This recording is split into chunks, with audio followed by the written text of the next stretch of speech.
Assalamualaikum warahmatullahi wabarakatuh. Saya Siti Nur Hidayah dengan NIM 403190007 dari Program Studi Pendidikan Matematika semester 5. Di sini saya akan menjelaskan mengenai tugas evaluasi pembelajaran. Yang pertama yaitu ada kisi-kisi soal transformasi.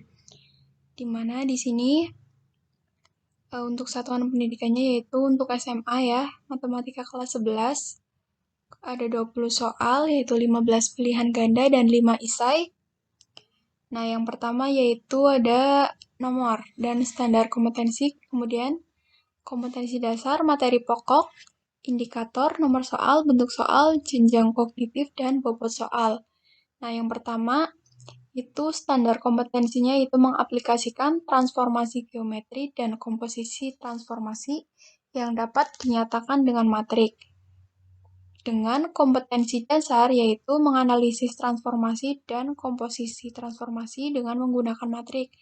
Materi pokoknya sendiri yaitu translasi, di mana di sini ada indikatornya yaitu menentukan hasil bayangan suatu titik yang ditranslasikan. Nah, nomor soalnya sendiri yaitu 1, kemudian bentuk soalnya itu pilihan ganda, jenjang kognitifnya yaitu C4 atau menganalisis, dan bobot soalnya yaitu mudah.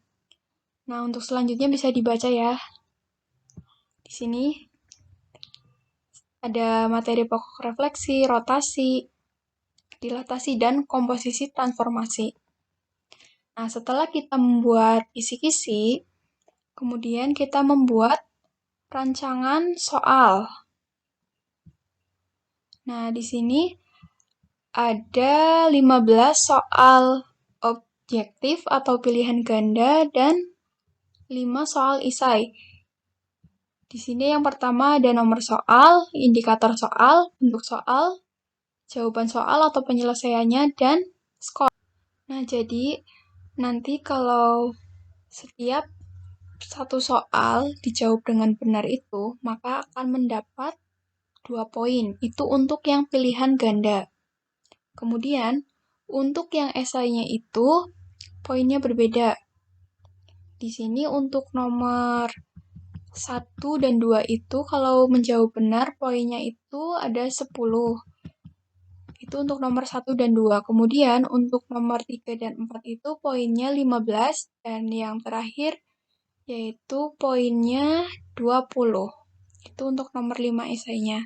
Nah, setelah kita membuat rancangan soal ini, kemudian kita aplikasikan soal ini ke Google Formulir atau Google Form ya. Kemudian, setelah kita aplikasikan, kita uji cobakan soal-soal ini ke siswa. Kemudian, setelah kita uji cobakan atau saya uji cobakan ini, kita mendapatkan hasil. Nah, di sini saya mendapatkan 25 responden yang menjawab soal-soal atau dari rancangan soal yang dibuat tadi. Nah, di sini skornya belum urut ya, ada yang besar, ada yang kecil. Kemudian setelah kita mengetahui hasil dari ulangan harian ini, ulangan harian soal transformasi ini, kita uji cobakan menggunakan SPSS untuk uji validitas soal dan uji reliabilitas soal tersebut. Nah, setelah diujikan, di sini mendapatkan hasil.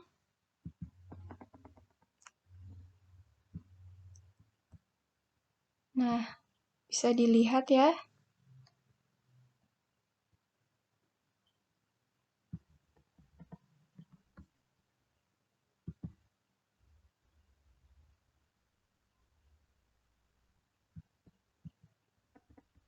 Nah, dari output uji validitas ini, untuk interpretasinya sendiri itu yaitu interpretasi output uji validitas produk momen SPSS, yaitu membandingkan nilai R hitung dengan nilai R tabel. Nah, yang pertama, jika nilai R hitungnya itu lebih dari R tabel, maka item soal angka tersebut dinyatakan valid.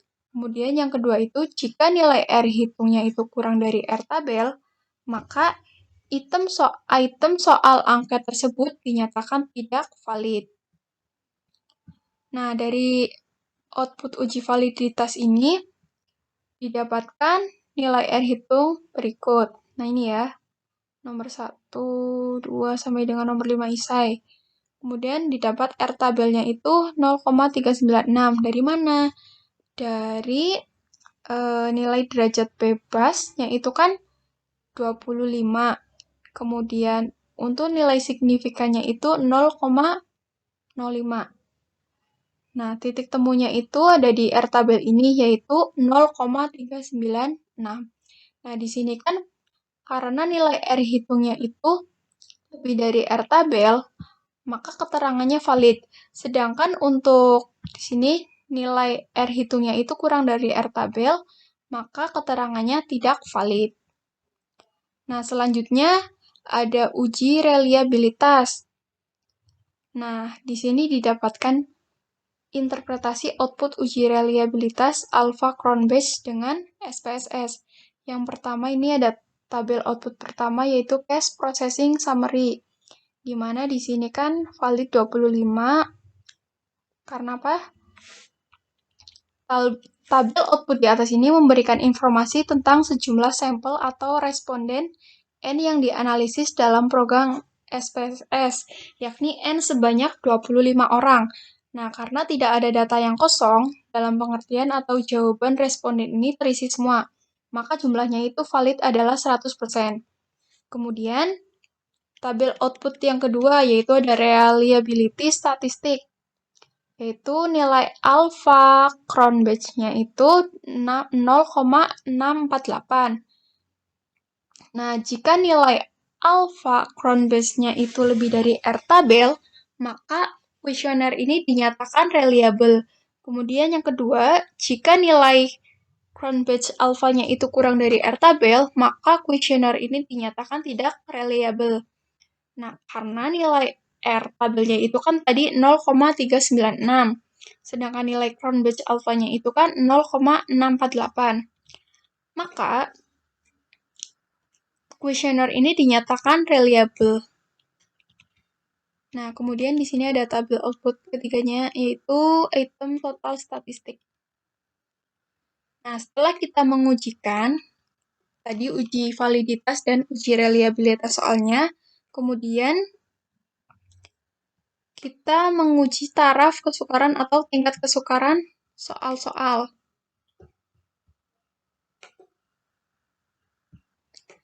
Nah, yang selanjutnya itu kita menguji tingkat kesukaran untuk soal Pilgan terlebih dahulu. Nah, di sini bisa dilihat ya. Untuk rumusnya sendiri itu, untuk tingkat kesukaran soal pilihan ganda itu, yaitu ada sigma B dibagi sigma P, di mana sigma B itu kan jumlah siswa yang menjawab benar, sedangkan sigma P yaitu jumlah peserta atau responden keseluruhannya. Nah, di sini kan ada 25 responden.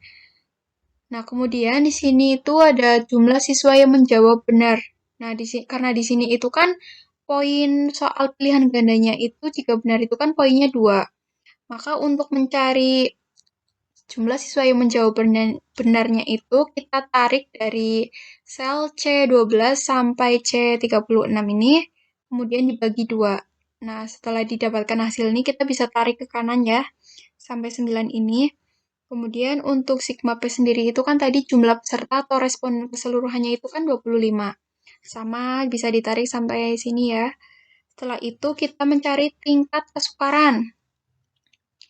Nah, di sini kan untuk mencari tingkat kesukarannya itu kan sigma B dibagi sigma P. Diperoleh hasil 0,64. Sama ditarik atau didrag ke kanan ya sampai sini. Kemudian untuk kategorinya sendiri. Nah, di sini kategorinya itu ada sukar, sedang, dan mudah. Nah, untuk rentang 0,00 sampai 0,30 itu kategorinya sukar. Kemudian untuk rentang 0,31 sampai 0,70 itu kategorinya sedang. Dan untuk rentang 0,71 sampai 1,00 itu kategorinya itu mudah. Nah, di sini ya ada rumusnya, bisa dilihat. Diperoleh di sini untuk kategori sukarnya itu 0, kemudian kategori sedangnya itu ada 13, dan kategori mudahnya itu ada 2. Kemudian untuk menguji taraf atau tingkat kesukaran soal isai. Nah, sama untuk kategorinya itu di sini rentang dan kategorinya itu sama. Sedangkan rumusnya sendiri itu di sini rata-rata skor dibagi skor maksimum.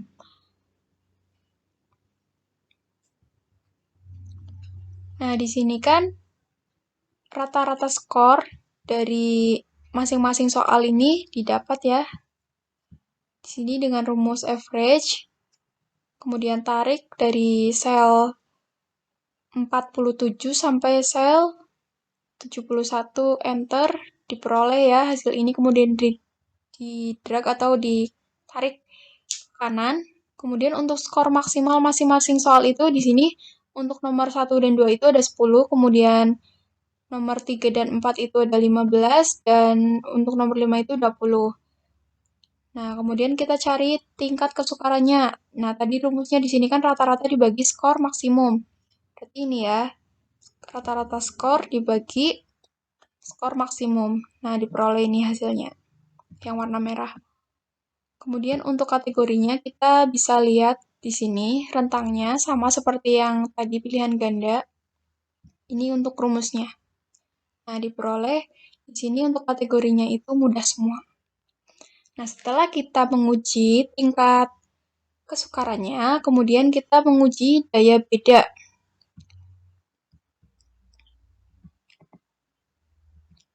Sama yang pertama yaitu kita menguji daya beda soal pilihan ganda terlebih dahulu. Nah, ini adalah contoh data yang sudah diurutkan. Nah, data yang pada hasil ulangan harian ini kan masih acak ya, hasilnya masih ada yang besar, ada yang kecil gitu kan. Nah, kemudian untuk yang daya beda ini udah diurutkan. Nah, caranya itu seperti apa? Jadi kita tarik total skornya dulu, kemudian kita sortir ya di sini.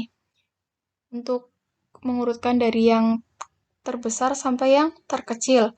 Kemudian dari data yang sudah diurutkan ini, kita bagi menjadi 2 kelompok. Nah, ada kelompok atas dan kelompok bawah. Nah, namun untuk pembagian kelompok atas dan kelompok bawah itu sendiri ada ketentuannya sendiri.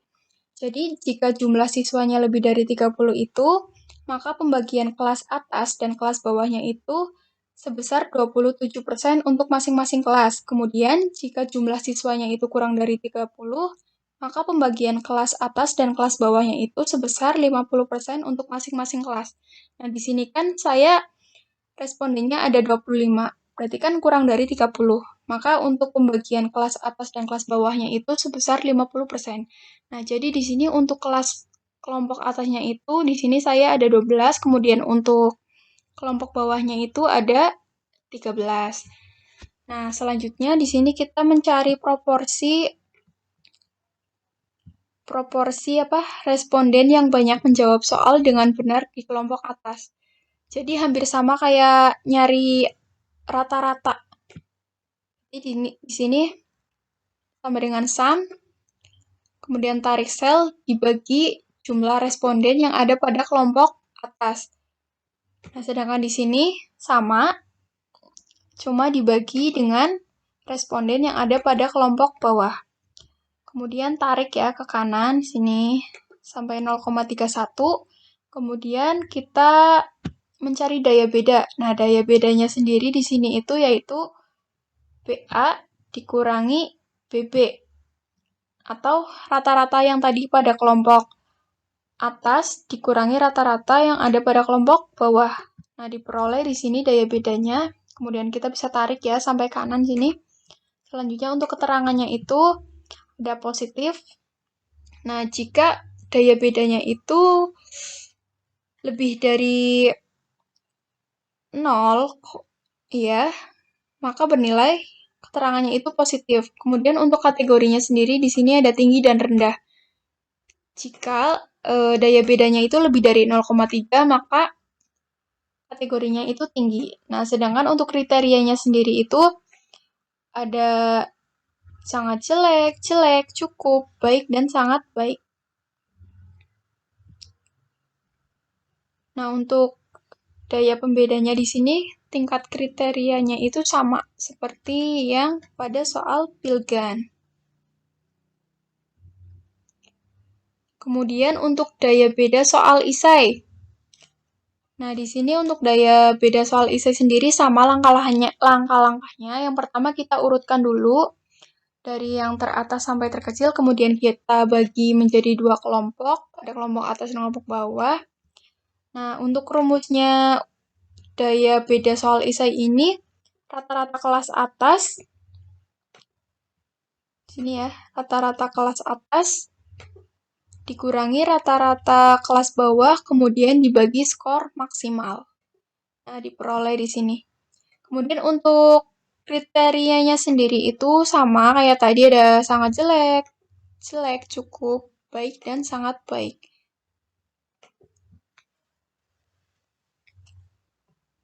Nah, setelah itu kita bisa simpulkan ya, dari 20 soal tadi, ada soal pilihan ganda dan soal isai. Nah, diperoleh di sini. Untuk uji validitasnya sendiri, di sini ya bisa dilihat ada R hitung, R tabel, dan keterangannya. Ada yang valid, tidak valid. Kemudian untuk uji reliabilitas itu reliable semua. Kemudian untuk uji taraf kesukarannya di sini ada sedang, mudah. Kemudian untuk uji daya pembeda soalnya di sini ada yang sangat baik, baik, cukup, jelek, sangat baik. Nah, untuk keterangannya sendiri di sini kan valid, kemudian reliable, kategorinya sedang, dan kriterianya sangat baik, maka soalnya itu bisa dipakai. Ini kemudian ada yang dibuang itu di sini keterangan uji validitasnya tidak valid, namun reliable, tapi dibuang. Nah, bisa dilihat sendiri ya di sini. Jadi, berdasarkan hasil penelitian dan pembahasan tentang analisis butir soal yang meliputi segi validitas, reliabilitas, tingkat kesukaran, dan daya pembeda, dapat disimpulkan bahwa 1. Hasil analisis butir soal dari segi validitas ini menunjukkan bahwa soal yang valid itu berjumlah 10 butir soal, atau 50%, dan tidak validnya yaitu 10 butir soal, 50% juga. Kemudian yang kedua itu hasil analisis butir soal dari segi reliabilitas ini menunjukkan angka 0,648, sehingga berarti soal memiliki nilai reliabilitas yang tinggi. Kemudian yang ketiga itu hasil analisis butir soal dari segi tingkat kesukaran diketahui bahwa 7 butir soal termasuk kategori mudah, 13 butir soal termasuk kategori sedang, 0 butir soal kategori sukar, dan 0 butir soal masuk dalam kategori sangat sukar. Kemudian untuk kesimpulan yang keempat itu, hasil analisis butir soal dari segi daya pembeda diketahui bahwa 9 butir soal atau 45% itu termasuk dalam kategori baik.